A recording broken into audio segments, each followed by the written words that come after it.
Hello' everyone, এয়া মই গা পা ধুই মেলি ওলাই গৈছোঁ অকলে অকলে ভাইমন দা চাবলৈ বুলি। অকলে খোজকাঢ়িয়ে গুচি গ'লোঁ, বতৰটো ভাল আছিলে কাৰণে। ৰ'দ দিয়া নাই, চিপ চিপ বৰষুণ আছিলে। যাওঁতে বৰষুণ নাই পৰা বাৰু। তাৰপিছত এয়া গৈ পালোঁগৈ ৰংঘৰ চিনেমা হল। তাতে মই চালোঁ, অকলে অকলে চাইছোঁ দেই ৰাইজ। আৰু 130 ল'লে মোৰ টিকেটটো। আৰু আছে দামী দামী, কিন্তু অকলে অকলে ইমান দামী চাই কি কৰিম, সেইকাৰণে 130টোৱে ল'লোঁ মই। যি মোৰ ফাৰ্ষ্ট এক্সপিৰিয়েঞ্চ, মানে প্ৰথম অকলে মই চিনেমা চাবলৈ গৈছোঁ আজি।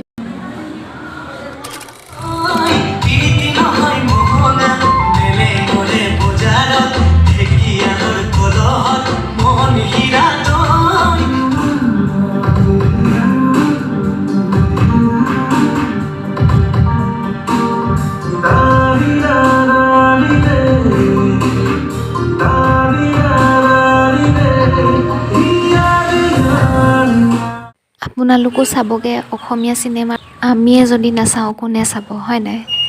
এনেকেই মই তাৰপিছত ৰুমলৈ চাওমিন লৈ আহিলোঁ পেক কৰি।